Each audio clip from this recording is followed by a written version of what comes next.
Hi, எல்லாரும் எப்படி இருக்கீங்க? 3 நாள் ஆயிடுச்சு வீடியோ போட்டு. இன்னைக்கு தான் வீடியோ ஸ்டார்ட் பண்ணியிருக்கேன். ஏன்னா இன்னைக்கு சண்டே இல்லை, எப்படி எல்லாரும் வீட்டில் இருப்பீங்க, வேலை நேரத்துலலாம் வீடியோ பார்க்க முடியாது இல்லை ஒரு சிலவங்களால. அதனால் இன்னைக்கு சண்டேன்றதுனால இன்னைக்கு வீடியோ ஸ்டார்ட் பண்ணியிருக்கிறேன். 3 நாள் ஆகுது வீடியோ போட்டு. எல்லாரும் சாப்பிட்டீங்களா? என்ன சாப்பாடுன்னு சொல்லுங்க. கமெண்ட்ல வந்துட்டு என்ன சாப்பாடுன்னு சொல்லிட்டு சொல்லணும், சரியா? அப்புறம் வந்துட்டு எனக்கு வந்துட்டு இன்னைக்கு சண்டே ஸ்பெஷல் என்ன அப்படின்னு சொல்லி கேட்டிருக்கிறீங்க. சண்டே ஸ்பெஷல் இன்னைக்கு எதுவுமே கிடையாது. ஏன்னா நைட்டு நேற்றே வந்துட்டு சாட்டர்டேவே வந்துட்டு மீன் குழம்பு சாப்பாடு, காலைல டிஃபனு நேற்று. ஏன்னா வந்துட்டு காலைல ஏஞ்சிதே நேற்று லீவுன்றதுனால, பிள்ளைங்களுக்கு லீவுன்றதுனால நேற்று ஏஞ்சிதே லேட்டு. 11 மணிக்கு தான் ஏந்திரிச்சோம் நாங்கள் எல்லாருமே. ஏந்திரிச்சு அதோட மூஞ்ச கழுவிக்கிட்டு மீன் குழம்பு வச்சேன், சாதம் வடித்தேன், சாப்பிட்டோம். அதோட போயிடுச்சா. மதியம் தான் சாப்பிட்டோம், 1 மணிக்கு தான். அதோட நைட் சாப்பாடு தான். நைட்டு வந்துட்டு இட்லி இறா வாங்கி வச்சுருந்தேன், இறா தொக்கு செஞ்சு சாப்பிட்டோம். அந்த இறா தொக்கே காலையில் இருந்தது. அதனால் வந்துட்டு காலைல பிள்ளைங்க டியூஷன் போயிட்டாங்களா, அவங்களுக்கு வந்துட்டு அதை வச்சு தோசை ஊற்றி சூடு பண்ணி அதை கொடுத்து விட்டுட்டேன். சாப்பிட்டு கிளம்பிட்டாங்க. என் பையன் வந்துட்டு மறுபடியும் அந்த இறாத்தக்கோ மறுபடியும் அப்படியே வையே, நான் வந்து சாப்பிட்றேம்மா, நல்லா இருந்ததுமா அப்படி சொல்லிட்டு போயிருக்கிறான். நான் கொஞ்சம் ஒரு 2 தோசை, நான் 2 இட்லி வச்சு சாப்பிட்டு மீதி இருக்குது அவன் வந்து சாப்பிட்றதுக்கு. அப்புறம் வந்துட்டு இன்னொரு குட் நியூஸ் என்னன்னா, 1000 சப்ஸ்கிரைபர் வந்துட்டு வர போகிறாங்க. இன்னும் எப்படி பார்த்தாலும் இன்னொரு 4-5 நாளில் வந்துடுவாங்க. அது ஒரு சந்தோஷம். இன்னொன்று கஷ்டமான விஷயம் என்னன்னா, வாட்சர்ஸ் 4000 வாட்சர்ஸ் வர்றதுக்கு ரொம்ப கஷ்டம் போல இருக்குது. ஏன்னா அது வந்துட்டு இப்போ தான் 1000 கிட்ட நெருங்குது. அதனால் அது எனக்கு ரொம்ப கஷ்டமாக இருக்குது. சீக்கிரமாக இருந்தால் நல்லாயிருக்கும் வாட்சர்ஸ் அப்படின்னு சொல்லிட்டு. என்னன்னா, நான் பேசி வீடியோ போடுறத கூட எல்லாரும் பார்க்குறீங்க. அன்னைக்கு சமையல் வீடியோ சமைச்சு கஷ்டப்பட்டு சமைச்சு அதை அவசரத்தில் வீடியோ எடுத்து போட்டிருக்கிறேன். அதை யாரும் பார்க்கல. உங்களெல்லாம் பிச்சு போடுற பிச்சு. சமையல் வீடியோ பார்த்தா என்ன உங்களுக்கு? பேசி வீடியோ போடுறதா பார்ப்பீங்களா? சமைச்சு அதை எடுத்து போட்டால் அதை பார்க்க மாட்டீங்களா? அதை லைக் பண்ண மாட்டீங்களா? நான் பேசி வீடியோ போகிறது கூட 1000 வியூஸ் போயிடுது. 1000க்கு மேலே தான் வியூஸ் போகுது. அன்னைக்கு சமைச்சு அதை எடுத்து வீடியோ போட்டு வச்சுக்கிறேன். அது வியூஸே போகல. ஒரு 70-80 வியூஸ் தான் போயிருக்கு. என்னடா இதுன்னு யோசிக்கிறேன் நான். எவ்வளோ கஷ்டப்பட்டு வீடியோ எடுத்து போடுறோம், அதை பார்த்தா என்ன உங்களுக்கு? எனக்கு ரொம்ப கஷ்டமாக இருக்குது. அவ்வளோ இது சமைச்சு கஷ்டப்பட்டு வீடியோ போட்டால் யாரும் பார்க்கல. இன்னைக்கு மதியம் ஒன்றும் பெருசாக சமையல் இல்லை. என் பையன் கீரை தான் கேட்டிருக்கான். இன்னைக்கு சண்டே இதுமா, ஏன்னா நேற்று தான் சாட்டர்டே எல்லாத்தையும் முடிச்சாச்சு இல்லை, அதனால என் பையன் கீரை கேட்டிருக்கான். கீரை வந்துட்டு அவன் லீவு டைமு தான் கீரை கேட்பான். அதனால கீரை சமைச்சிட்டு அவனுக்கு பிடிச்ச கேரட் பீன்ஸ் பொரியல் வச்சு கொடுத்தனா சாப்பிட்ருவான். கீரைனா கேட்பான் என் பையன். கீரை வந்து பொரியல் பண்ணி கொடுத்தா சாப்பிட மாட்டான். கடைஞ்சி அதை அரைச்சி கொடுத்தாதான் சாப்பிடுவான். அந்த மாதிரி தாளித்து கொடுத்தாதான். அதோட காய் நல்லா சாப்பிடுவான் என் பையனை. காயெலாம் நல்லா பழக்கப்படுத்தி வச்சுருக்கேன். காய் நல்லா சாப்பிடுவான். அதனால் மதியத்துக்கு சாதம், கீரை, பீன்ஸ், கேரட் பொரியல், இதுதான் மதிய சாப்பாடு. அதுவும் அவங்க வந்தால் தான் சமைப்பேன். அது வரைக்கும் சமைக்க மாட்டேன். அப்புறம் வந்துட்டு ஏதோ கமெண்ட்ஸில் வந்துட்டு என்னன்னா, நான் லைஃப் தரேன் அது இதுன்னு ஏதோ கமெண்ட் வருதுப்பா. வீடியோ போடுறது எதுக்குன்னா, எல்லாருக்குமே தோணும்ல, ஒரு இன்கமிங் வரணும் போகணும் அப்படின்றதுக்காக தான் வீடியோ போடுறது. அடுத்தவங்க வந்துட்டு நம்மளுக்கு லைஃப் தருவாங்க, பணம் கொடுப்பாங்க, அதுக்கெலாம் வீடியோ போடுறதில்ல. அதுக்குன்னு ஆள் இருக்காங்க. அங்கே போயிட்டு நீங்கள் அந்த மாதிரி கமெண்ட் பண்ணிங்கன்னா ஓகே. நான் அந்த மாதிரி ஆள் கிடையாது. அதனால் அந்த மாதிரி வந்துட்டு எனக்கு கமெண்ட் போடாதீங்க. சும்மா பேசி வீடியோ போடுறது பிடிச்சதுன்னா அதை லைக் பண்ணி வீடியோ பார்த்துட்டு போகலாம். இந்த மாதிரி வந்து இது பண்ணுறதுலாம் எனக்கு கஷ்டமாக இருக்குது. என்னடா இந்த மாதிரி மெசேஜ் பண்ணுறாங்க, லைஃப் தரேன் அது தரேன் அப்படி இப்படின்ட்டு. ஆல்ரெடி ஒரு லைஃப் இருக்குது, இதுக்கு மேலே நீங்கள் என்ன லைஃப் வேறு தரப்போகிறீங்க? இருக்கிற லைஃப்பை ஒழுங்காக வச்சு ஓட்டினா போதும். அதுக்கே 1008 பிரச்சனை இருக்குது, ஏகப்பட்ட பிரச்சனை இருக்குது, அதெல்லாமே வேறு தாண்டி போகணும். இன்னொன்று என்னென்னா, எனக்கு மனசு கஷ்டமாக இருந்துன்னு வச்சுக்கிங்களேன், நான் வந்துட்டு விஜய் சித்து அண்ணா வீடியோஸ் தான் பார்ப்பேன். நீங்களாம் அதெல்லாம் யார் யார் விஜய் சித்து அண்ணா வீடியோஸ் பார்ப்பீங்கன்னு எனக்கு கமெண்ட்ஸில் சொல்லுங்கள். ஏன்னா அவருடைய ஃபேன், நான் பயங்கர ஃபேன். அவங்களுடைய வீடியோஸ் எப்போ வரும் வரும் வரும் வரும்னு பார்ப்பேன் நான். ஏன்னா அந்த வீடியோ பார்க்கும்போது நம்மளுக்கு நிறைய கஷ்டம் இருக்கும்போது அவங்க பேசி ஜாலியாக இருந்து வீடியோ போடுறாங்க பார்த்தீங்களா, அது ரொம்ப பிடிக்கும் எனக்கு. அதனால் அவங்க வீடியோஸ்லாம் வந்துட்டு பார்த்துக்கிட்டே இருப்பேன். எனி டைம் எப்போ அவங்களுடைய வீடியோ வரும் வரும் வரும்னு பார்ப்பேன். இதில் என்னுடைய ஃபாலோவர்ஸில் யாராவது அவங்களுடைய ஃபேன் இருந்தீங்கன்னா எனக்கு வந்துட்டு கமெண்ட்ஸில் சொல்லுங்கள், ஓகேவா? நல்லபடியாக கமெண்ட் பண்ணுங்கள், கெட்டத்தனமாக கமெண்ட் பண்ணக்கூடாது, சரியா? லைஃப்பில் வந்துட்டு எல்லாருக்குமே நிறைய பிரச்சனை இருக்குது,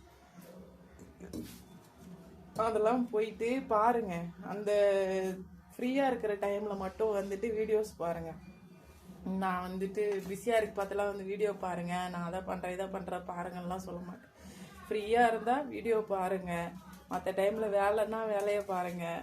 ஏன்னா நானும் அப்படி தான், ஃப்ரீயாக இருந்தால் தான் வீடியோ போடுவேன். ஃப்ரீயாக இல்லை எனக்கு வேலை இருக்குன்னா வீடியோ போட மாட்டேன், நம்ம அந்த வேலையை தான் பார்ப்பேன். ஏன்னா ஃபஸ்ட்டு வேலையை பார்த்தா தான் சோறு சாப்பிட முடியும், அப்புறம் தான் வீடியோலாம் போட முடியும். அப்புறம் தான் அது இதுங்காட்டி எனக்கு வந்துட்டு இதில் ஒன்றும் வரப்போகிறது கிடையாது. இன்னும் எப்படி பார்த்தாலும் இன்னும் ஒரு 5 மாதமாவது 4 மாதமாவது ஆகிடும்னு நினைக்கிறேன், பார்ப்போம். அது வரைக்கும் எனக்கு வாட்ச் ஹவுஸ் அதிகமாக 4000 வாட்ச் ஹவுஸ் வர வரைக்கும் இப்படி தான் நான் வீடியோ போட்டுக்கிட்டு இருப்பேன், வீட்டில் இருந்தே வீடியோ போட்டுக்கிட்டு இருப்பேன். அதுக்கப்புறமா தான் 4000 வாட்ச் ஹவுஸ் தாண்டினா தான் நான் வெளியே போய் வீடியோ போடுவேன். அது உங்கள் கையில் தான் இருக்குது, சரிங்களா? நான் வந்துட்டு வெளியே போய் வீடியோ போடுறதும் உள்ளே இருந்து வீடியோ போடுறதும் உங்கள் கையில் தான் இருக்குது. நீங்கள் சீக்கிரமாக வீடியோஸ் எல்லாத்தையும் பார்த்து 4000 வாட்ச் ஹவுஸை கொண்டு வர வரைக்கும் இந்த வீட்டு உள்ளாரே தான் என்னுடைய வீடியோஸ்லாம்.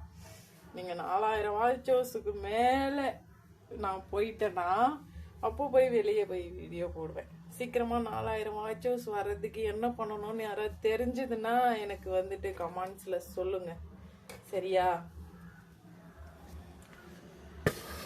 அதே மாதிரி விஜய் சித்து அண்ணாவுடைய ஃபேன்ஸ்லாம் யாராவது இருந்தீங்கன்னா அவங்களும் எனக்கு வந்துட்டு கமெண்ட்ஸில் சொல்லுங்கள், அவங்கள நான் ஃபாலோ பண்ணுறேன், ஓகே?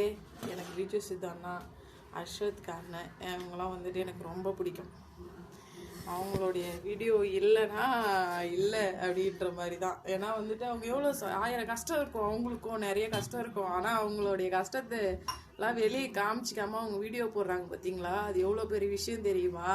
எவ்வளோ ஜாலியாக இருந்து, அதுக்கு தாங்க ஆம்பளை பிள்ளையாக பிறக்கணுன்றது. பொம்பளை பிள்ளையாக பிறந்து இவ்வளோ கஷ்டப்படுறது, ஆம்பளை பிள்ளையாக பிறந்து ஜாலியாக இருந்துட்டு போயிடுனுங்க.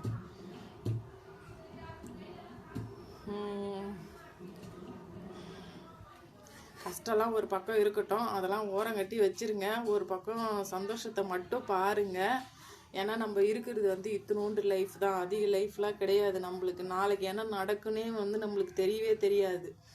ஏன் இதை நான் சொல்கிறேன்னு வச்சுக்கிங்களேன், நான் வந்துட்டு இங்கே சென்னைக்கு வந்த புதுசில் ஒரு 3 மாதம் ஆயிட்டு. நான் வந்து 3 மாதம் ஆகிட்டு எனக்கு ஒரு அளவுக்கு அந்த ஸ்ட்ரீட்டில் மட்டும்தான் எனக்கு தெரியும், வேறு எந்த ஸ்ட்ரீட்டுமே தெரியாது. என் பையனை வந்து ஸ்கூல் சேர்த்து விட்டேன். ஸ்கூல் சேர்த்து விட்டோடனே ஒரு ஃபேமிலி வந்தாங்கப்பா. ஒரு ஃபேமிலி வந்துட்டு அவங்க என்ன பண்ணாங்க, ஒரே ஒரு பையன்தான் அவங்களுக்கு. அவங்க ஃபேமிலி வந்துட்டு இங்கே எப்படி வீடு தேடுறதுன்னு தெரியாமல் அவங்க வந்துட்டு என்ன பண்ணாங்க, ரூம் எடுத்து தங்கியிருந்தாங்க. அந்த அண்ணா மட்டும் 25 வருஷமாக இங்கே இருந்தாராம்.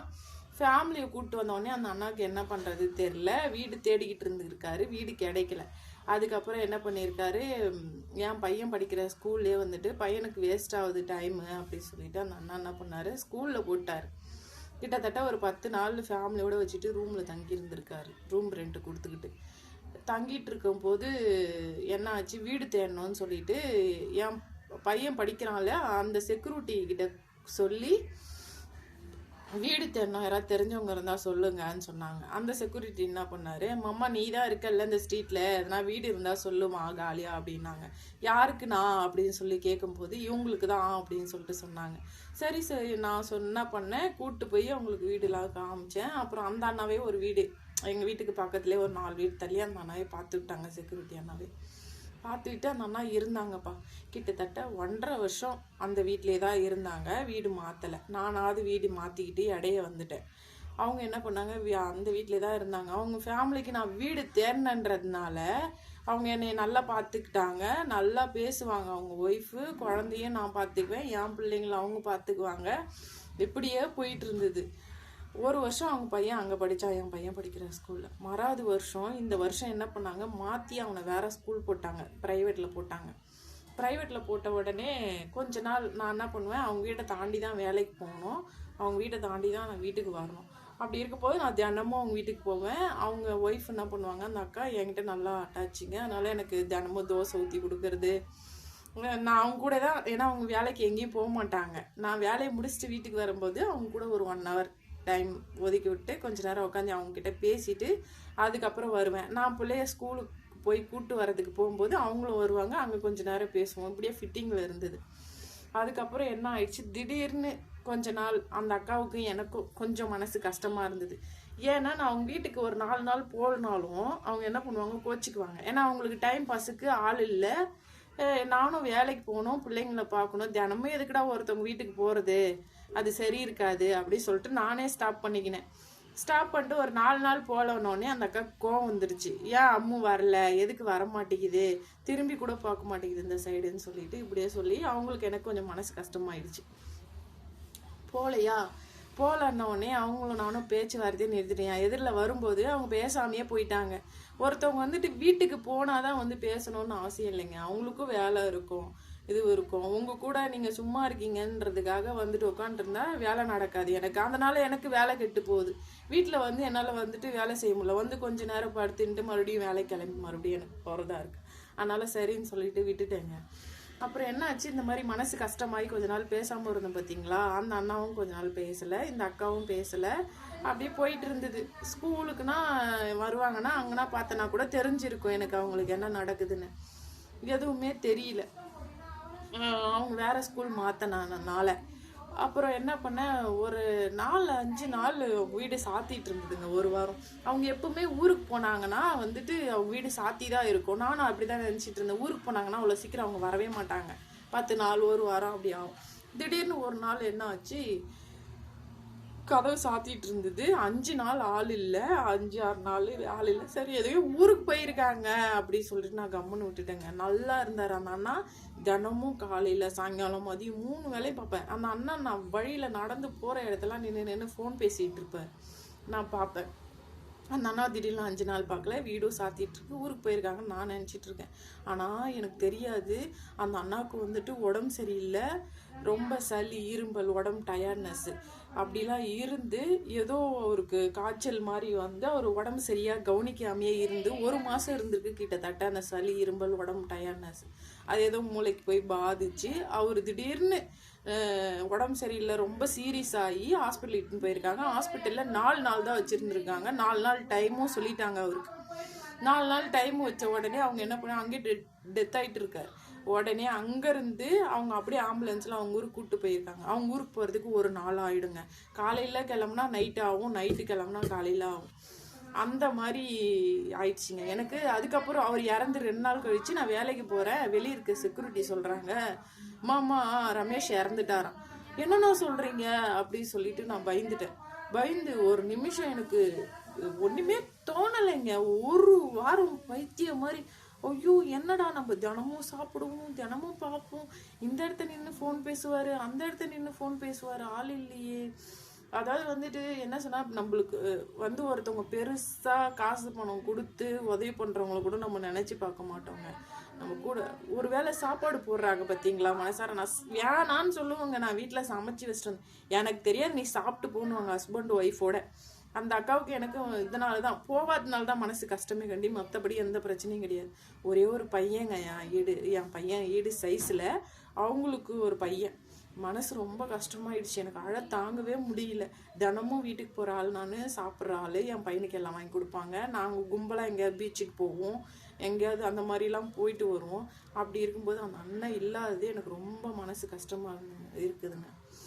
அதனால தான் நான் என்ன சொல்கிறேன்னா, இருக்கிற வரைக்கும் சந்தோஷமாக சாப்பிட்டோமா, 4 பேருக்கு கஷ்டத்தை கொடுக்காம வாழ்ந்துட்டு போயிடுங்க.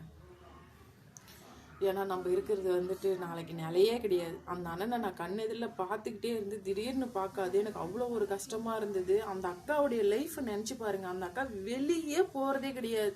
நான் போய் கூப்பிட்டாதான் போவாங்க, இன்னொருத்தவங்க ஃப்ரெண்டு இருக்காங்க, அவங்க போய் கூப்பிட்டாதான் போவாங்க. வேலைக்கே போகாத ஆள், ஒரே ஒரு பையன், அவ்வளோதான். அவங்க லைஃபே இப்போ ஃபுல்லாக முடிஞ்சிருச்சா. இப்போ வேலைக்கு ஓடி தான் அவனை, வேறு வழியே இல்லை. அதுவும் இல்லாமல் அவங்களுக்கு வந்துட்டு ஒன்றுமே தெரியாது. உண்மையை சொல்ல போனா, அங்கே போனாதான் இது நடக்கும், இங்கே போனாதான் இது நடக்கும். சப்போஸ் ஒரு போஸ்ட் ஆஃபீஸ் போனா கூட பாருங்கள், இதெல்லாம் போயிட்டு தான் நம்ம இதெல்லாம் பண்ணாதான் நம்மளுக்கு அந்த புக்கு கிடைக்கும், நம்ம பைசா போடணும். இதெல்லாம் அந்த அக்காவுக்கு தெரியவே தெரியாது. அந்த அண்ணா தான் பார்ப்பாங்க எல்லாமே. இப்போ அந்த அண்ணா இல்லாமல் அந்த அக்கா ரொம்ப கஷ்டப்படுறாங்க. எங்கே இருக்காங்கன்னு தெரியல. நான் அதோட ஒரு நாள் அந்த அண்ணா இறந்து ஒரு நாள் ஃபோன் பண்ணி அழுதேன். அதோட விட்டுட்டேன். எனக்கும் மைண்ட் செட் ரொம்ப இதுவாகிடுச்சு. ஐயோ, நாளைக்கு நம்மளுடைய வாழ்க்கை இவ்வளோதான் போல இருக்குது, நாளைக்கு நாளையே இல்லை போல இருக்குது அப்படின்ற மாதிரி ஆயிடுச்சு. தினமும் ஒருத்தவங்களை கண்ணெதில் பார்த்துக்கிட்டே இருந்து திடீர்னு இல்லைன்னும் போது அப்படியே அபுக்குன்னு ஷாக் ஆகிடுச்சு. எனக்கு தெரிஞ்சவங்களாமே அப்படிதான் ஷாக் ஆகிட்டாங்க. எப்படியா அப்படின்ற மாதிரி.